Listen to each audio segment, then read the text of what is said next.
There is a rhythm beneath the noise of our lives, a quiet pulse that does not waver with our fears or bend to our desires. It moves like the tide, not asking permission, not waiting for our approval. And yet, we spend our days grasping at the wind, trying to shape what was never ours to command. But what if the storms you dread are not detours, but instruments in a song far greater than your understanding? What if the silence you resist is a verse in a sacred hymn, written just for you? In every loss, every delay, every unanswered prayer, there is something ancient at work. A wisdom not spoken but felt. Like the moon pulling the ocean, your life is being drawn by forces unseen but not unkind. So perhaps peace is not in the fixing, but in the flowing. And maybe the most profound act of strength is to let go and let the music play through you. We spend so much of our lives attempting to steer the ship of our existence, as if the ocean itself will obey our commands. We draw maps in the sand, expecting the tide to respect them. We plan and strategize and brace ourselves for every imagined outcome, believing that control is the antidote to chaos. But all this effort, all this grasping, it exhausts the soul. Because deep down, we know the truth. The more we try to command life, the more it slips through our fingers like water. The Stoics understood this long ago. That life is not a thing to be tamed, but a thing to be witnessed. You can prepare your vessel, you can master the art of the sail, but the wind will still blow where it pleases. And therein lies the great paradox. The moment we stop trying to control everything, we begin to participate in life more fully. Not as dictators of reality, but as dancers in a cosmic rhythm. Imagine the sky trying to hold on to its clouds. Imagine a river trying to freeze itself in place to maintain some ideal shape. It would only suffer. It would lose its essence. The river is only the river because it moves. And so it is with us. Our vitality, our inner strength is not in our ability to dominate what happens, but in how gracefully we move with what is. We've been taught that letting go is a form of weakness. That surrender is synonymous with giving up. But look more closely. The tree does not cling to its leaves when autumn calls. The wave does not resist the shore. There is a wisdom in nature that trusts the unfolding of time, a kind of sacred patience that lives in the spaces we rush past. What we fail to realize is that control was never the goal. Presence was. Awareness, alignment. There is far more power in knowing when to act and when to allow than in endlessly trying to force the tide to turn. You see, we suffer not because life is cruel, but because we insist it must follow our script. We fall into despair because we mistake uncertainty for threat. But uncertainty is not the enemy. It is the birthplace of wonder. The unknown is where life breathes its deepest poetry. When we finally allow ourselves to stop writing the script and start reading the one unfolding before us, we begin to see everything has its place. Even the pauses, even the chaos of the ego seeks control, but the soul seeks harmony. One fights the current, the other flows within it. And here's the miracle. Once you let go of the need to control everything, you begin to see how beautifully life has been holding you all along. Not in grand gestures, but in quiet consistencies. The sunrise that returns without fail, the breath that continues even when your mind is weary, the heartbeat that never asked your permission to keep going. So perhaps it is not control that gives us power, but surrender. Not the clenching of the fist, but the opening of the hand. It is in this openness that we become strong, not because we can force outcomes, but because we are no longer at war with reality. And in that peace, in that deep exhale of the soul, we finally become free. Let go, not because you're weak, but because the universe has always known the way. Pain is not the villain we make it out to be. It's not the great cosmic error, nor some cruel punishment dealt to those who've strayed from the path. Pain is part of the design. It speaks in a language we often refuse to understand, not because it is unclear, but because it is uncomfortable. And yet, discomfort is one of life's most honest forms of communication. You see, pain doesn't arrive to destroy you. It arrives to awaken something that slumbered quietly within your soul. We have a strange relationship with suffering. We run from it, numb it, disguise it in distractions and routines. But the Stoics, they invited us to sit with it, to examine it, to understand what it reveals. They didn't romanticize agony, but they saw it for what it was. A guide.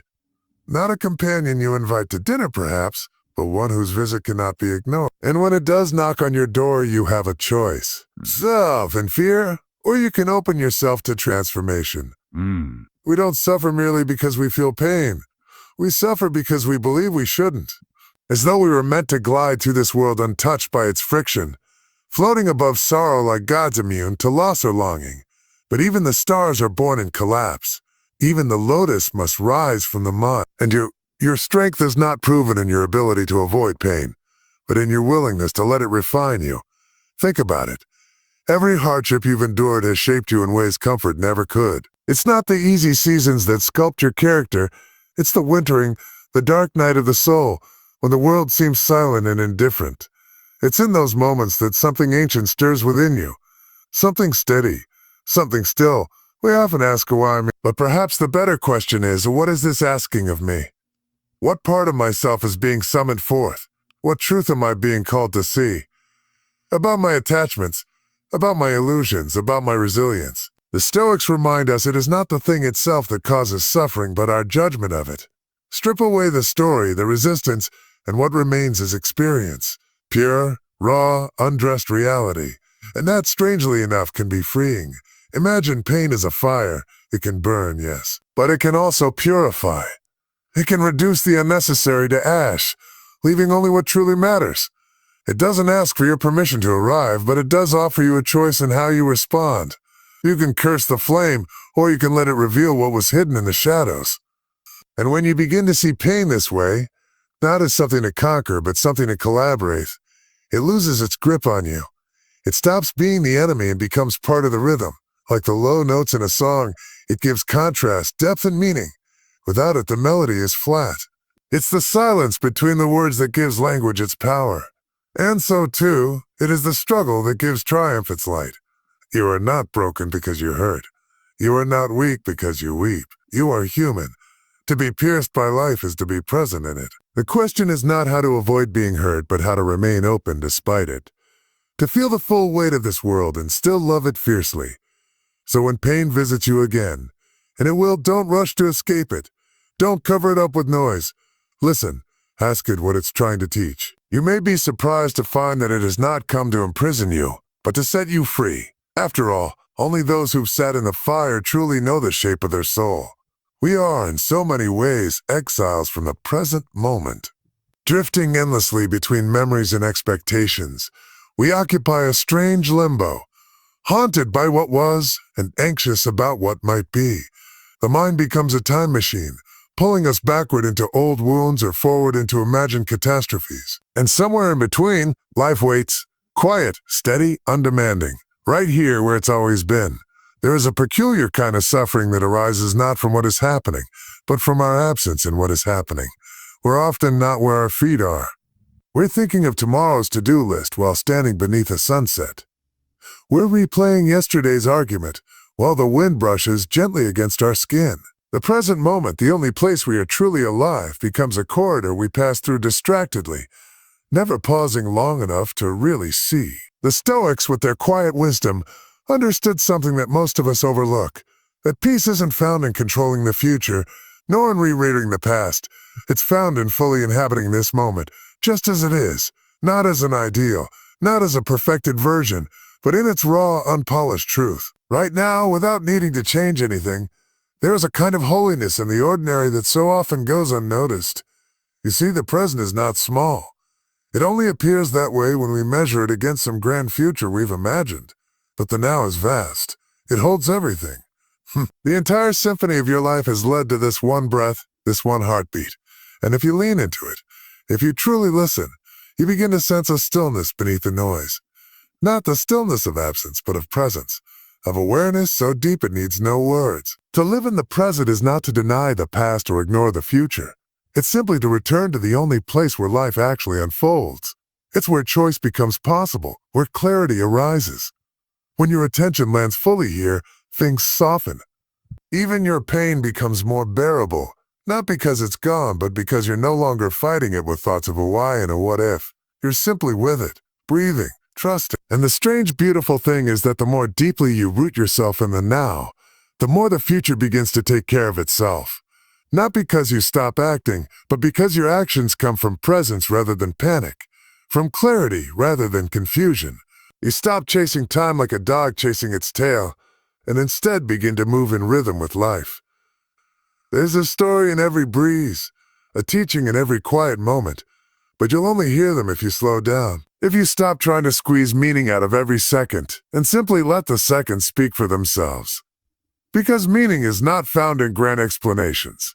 It's found in presence, in the way you drink your tea, in the weight of your footsteps, in the pause between your words. We often think we must go far to find peace, but peace isn't somewhere else. It's not a mountaintop or a hidden monastery.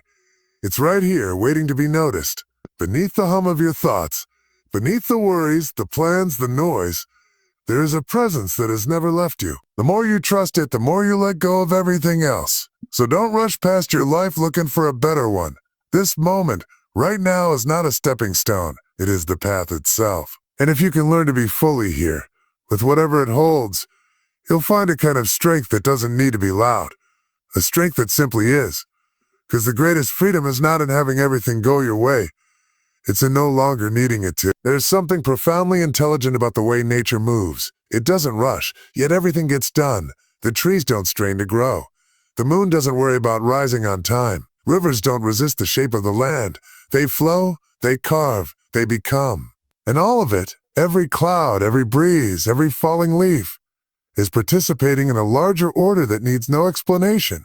It simply is, and it is enough. We, however, have a peculiar tendency to resist that order, to imagine ourselves apart from it. We believe we are the others of the cosmos, rather than its expressions. We measure, compare, judge, interfere, and in doing so, we forget we are not outside of nature. We are it.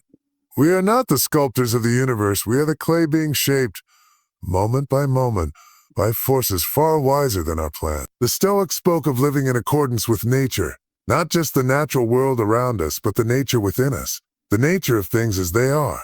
They saw virtue not as a code of rigid behaviors, but as alignment, a deep attunement to the way life unfolds when we stop resisting it.